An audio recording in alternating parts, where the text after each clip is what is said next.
Right. Hi, I'm Steve from Direct Drive Hub, and I'm with Laura this morning, and we're going to have a short video about dyslexia during driving lessons and up to driving test.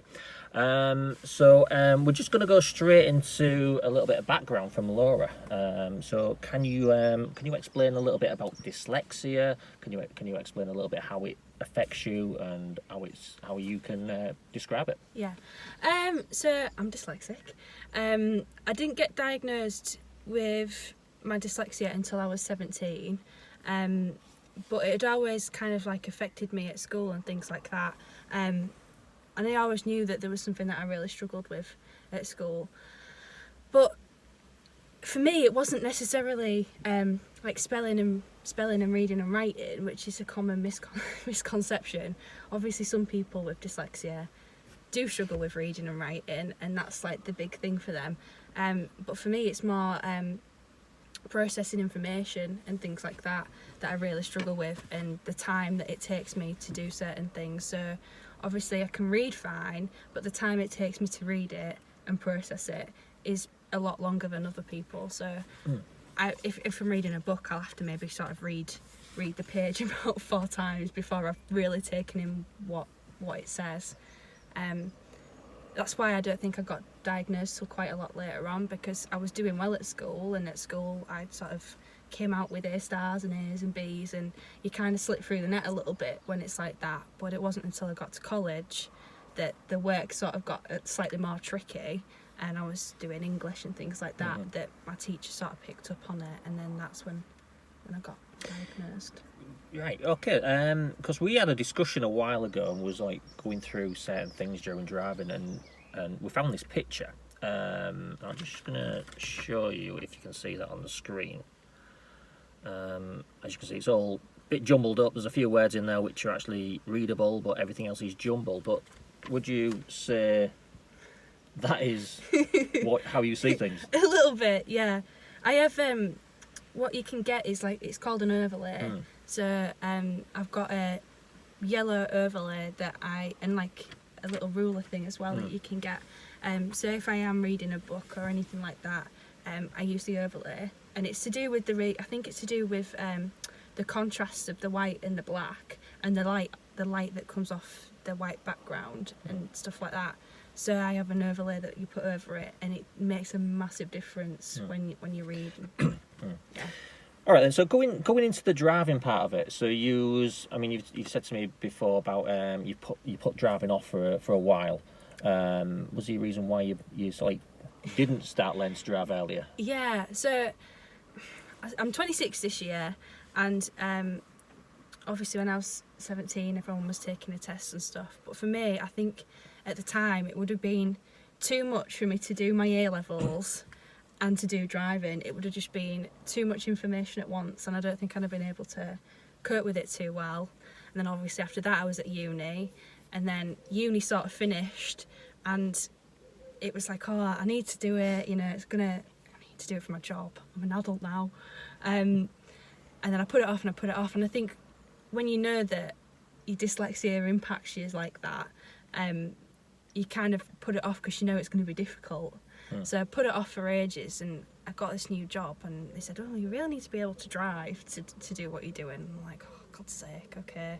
So after my boyfriend badgering me to do it, I eventually did it, and I was sort of at the beginning quite a reluctant learner driver, because I knew that it wasn't going to be easy, and I hate doing things wrong. I like to be right all the time, and I like to be an achiever, and when that's not the case, I get a bit moody about it. Stroppy. Yeah. I don't like it. Aren't we all? Yeah, okay, so all right, I remember the conversation when you rang me, and one of the first things you said was, I'm dyslexic, on the phone to me, and obviously we took it from there, and obviously we got the first lessons booked in. So thinking back to them first lessons, how did you feel? Do you feel like you was coping? Did you feel like you was going to give up? Did you? I think I felt like I was going to give up quite easily, I think. I don't know. Yeah, I think there's an element of embarrassment as well, because if you don't... Obviously, you've got to know me and the way I learn and how I work now. But when... I think my short-term working memory is really, really bad. You could tell me something and 2 seconds later I will have forgotten it. And because it comes across like maybe you're not paying attention, there is this element of embarrassment that if you say turn left and I've forgotten, I feel embarrassed about it. And I think when you don't know me, you feel stupid. You do feel stupid. Is that a dyslexia issue? Yeah. It's a short-term... People with dyslexia, not everybody, but a lot of people tend to have quite poor and quite low working memory. And that is probably one of the biggest things for me is poor working memory, and it can be incredibly frustrating. Right. Really frustrating. And I knew that would be the case for driving. I think that's why I told you straight away, because I'm so hyper aware of it all. It's kind of, well, at the beginning you kind of feel a little bit embarrassed about it. So I mean, all right, you was quite open with dyslexia with me. Other people not so reluctant to get that information out. Do you see that with other people that you know with dyslexia? Or Yeah, definitely. I suppose especially when you get a little bit older, you go through your life with dyslexia, and it can never really be much of a problem. And so people probably think, well, why do I have to say it? Or people might not be that aware of their own needs or their own issues that they have themselves. So if they have maybe poor working memory and don't like reading and just sort of maybe shove it off or whatever, they're not really going to think to tell you because they feel like, I don't know, they'll be able to drive okay, or they'll be fine, or there's this element of reluctance to maybe admit it. Because I used to do it all the time. I was like, well, I'm not going to admit it. I'm not going to tell people because I can do it anyway. Yeah. And I don't think it was until I was at uni and doing the job that I'm doing that I realised actually it's really important to get that out there because it's going to help. You're going to be able to help me and understand it better. Okay, so going back to the early lessons then. So when you was doing was going through procedures of turning left, turning right, and obviously trying to get things done in order, going through the mirror signal manoeuvre routine. Did you feel like you could cope with that, or do you feel like you struggled with that, or? I really struggled. And how did we overcome that? Would you say? I suppose you just really persevered and was really patient with me. And like I said, it's embarrassing, and you get the more worked up and frustrated you get with yourself, you end up forgetting it even more and making a bit more of a mess of it, I suppose. But yeah, I think for me it's sort of repeating those things and just going through it and taking my time with it. And I think the repetition thing is what it makes it sort of sink in, really. Because I remember we used to sit there with the diagrams and you'd actually explain to me what you needed to do, but then when the car was actually moving, it seemed like that was scrunched up and chucked out the window. It's like putting stuff into practice is a lot different to just talking about it. And I think that was a really big problem for me. I think knowing the information is one thing, but then when you are actually driving and you've got to be safe and you're looking, and then you actually got the actual manoeuvre to do as well, it was like too much information at once. And there's this thing, it's like having a bucket, and all the information that you know is in this bucket, and that's fine, and the bucket's there and it's in your brain, and that's cool. And then you just put a little bit too much information in it, and the bucket falls over, and everything spills out everywhere, and then everything goes wrong because it's just the information's everywhere, and you think, oh god. And that's kind of how it is. But if you can keep everything contained in this bucket, you're fine. But it's almost like just a bit too much information goes in there, and then it all overspills. Right. Okay. Right. So obviously the early lessons were a struggle. Obviously we carried on, we persevered. Was there a time like you can remember that things seemed to get better? I can't pinpoint exactly when it was, but I think it was just having to tackle one small thing at a time, and then so it was like doing the order of things, I suppose, mirror signal manoeuvre. Just as soon as that sort of clicked and sank in, it was the next thing, and then that took its time, and we had to go through that a lot, and then that sank in, and it was the next thing, and so it just sort of gradually built up. But it's just a frustrating process when everything seems to take so long. So I don't know when it was exactly, but I suppose it's just doing it chunk by chunk. Yeah. So think about it then. If someone with dyslexia is definitely going to take longer to learn to drive than someone without dyslexia. Yeah, I would say so. I know it affects people in different ways, and for some people who are maybe only affected by a small part of things with reading, it might only be like signs and stuff that they have to overcome, or a Satnav, whereas other people, it definitely takes longer, yeah. Right. Okay. We can jump on actually because we want to talk about like being independent, especially independent driving. And we had an incident a while ago again and I was asking you to follow signs to see how he was going to cope with it. And we came down the road and we came up to this sign. And hopefully I'm just going to leave it on screen for a little bit longer. And basically, it freaked you out, didn't it? Yeah. Yeah. Obviously, it's not freaking me out now. No, I think when you're driving, and especially in Hull, I think there's a lot going on, and everything's really busy, and yeah, there's just a lot of information on there, and it's like your brain. It's really hard to explain, but it's like you know what you need to do, and you can read, and I can understand that looking at it now, but when you're concentrating on all these things and you're saying to your brain, right, I need to know where to go, look at that, and your brain looks at it and it's like, oh, that's too much information, I can't be arsed with all that, so I'm not going to tell you. And you've got like this constant battle with wanting to know the information, and part of your brain's just been really lazy and it's refusing to tell you what you want to know. So again, you've got that frustration, but also like it's almost like your brain's not cooperating with you. And so with that sign, it was like, nah, I'm not bothered about that. Nah, sorry, I'm not going to tell you. And it's just, and you can look at it as much as you want, and it's just not going to, the information's there, it's just refusing to tell you what it says. And it's like that with a lot of, when it's information overload, it's just, your brain kind of just switches off to it all, I guess. Okay then, so we had a bit of an issue with signs. So again, we sort of getting over that. Obviously, we was trying to pick out. I think what did try to do was obviously pick out like a certain letter. So I think it was like if it was following the Humber Bridge, it was like just basically it was just looking for the H. But again, it was a bit of a battle, but we sort of like overcoming it. And then we came to another battle which I never sort of even thought about. It never crossed my mind. Because basically, independent driving, you've got a Satnav. Satnavs, everybody relies on Satnavs like to death. You like put your route in, the Satnav shows you where you're going, it gives you information. You don't even have to read a signpost these days. You can just drive and follow a Satnav. You really struggled with Satnav. Yeah, I don't like Satnavs. Again, I've took some screenshots which I will show you. This is its usual setting. So you've got obviously a nice clear screen with a blue line there, the arrows telling you where you're going to go.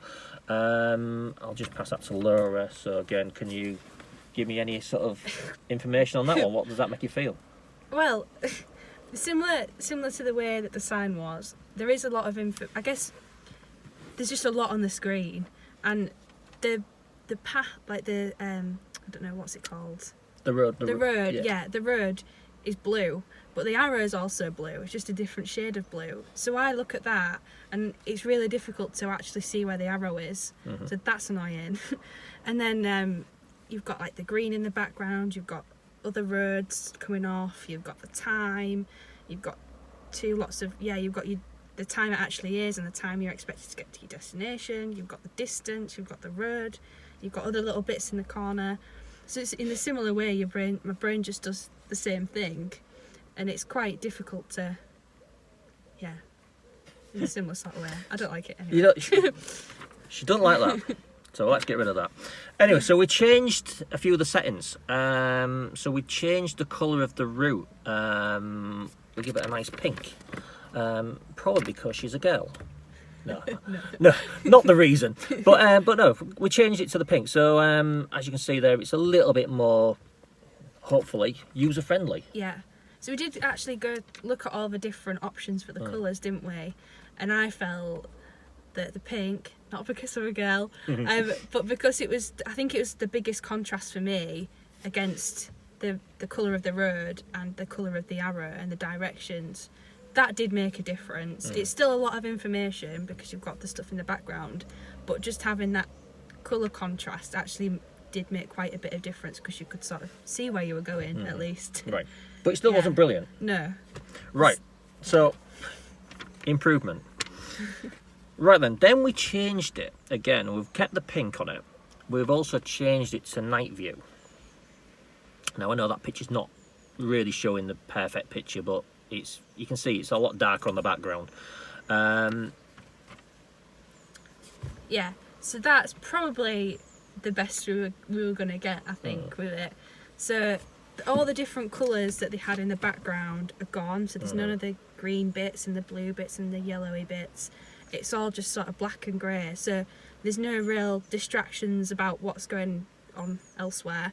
And you've got the arrow, and I think it's definitely the clearest. You can see exactly where you need to go, and there's nothing in the background to sort of distract you from that, so it's taking away that added bit in the background that's really unnecessary information, to just telling you the bits that you need to know. So it's definitely, and it did make a massive difference with my driving. I felt a lot more confident, at least, with it. I felt like it did make a difference. So the Satnav makers out there, please get rid of all the crap that goes around the edges of the screen. We don't need it. I mean, the only other issue with that one, there was a bit of a downside to that one, is when the sun's out, it does black the screen. You can't really see the screen very clearly, can you? No. But obviously, swings and roundabouts, we've got it as good as we can possibly get it.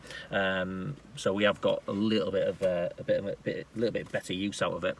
How does it feel when you've got the Satnav on and you've got the voice going on as well, and you've got the screen working? It's still, I think I do really struggle with Satnavs, and it's still a lot. You've still got a lot of information going on there, and I guess from when there's a slight inconsistency with when she gives you instructions. So maybe when you practice, she might give you she does give you instruction just before, and then she gives it like a couple of minutes before. Well, if she's given it a couple of minutes before, I've definitely forgotten what she said anyway. But it's hard to judge where distances are when the audio stuff comes on, and then she gives you the distance, and then you look at the map. Sometimes they don't coincide with each other. Because you also mentioned about, obviously, when it comes up, it's got on there 60 yards away. What does 60 yards mean to you? Well, exactly. I don't know. I'm really poor at judging distances, and that I know that that's definitely to do with my dyslexia as well. So, and it says yards. Well, I don't know when we taught yards in school, but I didn't learn about yards, so I don't even know what that means. And so when she's giving you an instruction about distance, and you've got like 3 right turns, and she's saying to go right, I really struggle with knowing which right to go to. And I know it says it on the Satnav, but it's hard to explain, but I just find it really tricky. Even though you can kind of see, when I'm looking at it now, you can see the roads, and but when she's giving you an instruction and you think that it's maybe sooner, but it's the Satnav saying one thing, it's like, I find that really difficult. Because what I've noticed, as soon as we switch Satnav on, it's like, and you're listening to it and you're trying to work out which road it is. What disappears then is mirror checks, everything else that goes with it. So it's like you're so busy concentrating on where the road is. It's like, turn right. Oh, it's that one there. Oh, better indicate. And there's absolutely no looking about. Yeah. Whereas obviously when I'm giving you instruction, it's like, I'll take the next road on the right. It's like, oh yeah, check my mirrors, and I'm going to indicate now. I suppose it's the anxiety of knowing that I don't like it. And it's similar, like your brain's just like, oh, I don't like it, so I'm not going to bother with you. And also similar to the bucket analogy, it's just that little bit too much information, I think, that maybe just makes you freak out and it all spills everywhere. Right, okay. I think it's probably similar to that. Right. We're going to finish this off very shortly, but we're just going to talk about booking tests. So again, you obviously did your theory test. You passed your theory test first time, didn't you? Yeah. Booking driving test. All right, we're still here. So Laura did fail the first driving test. Only just. Yeah. Yeah.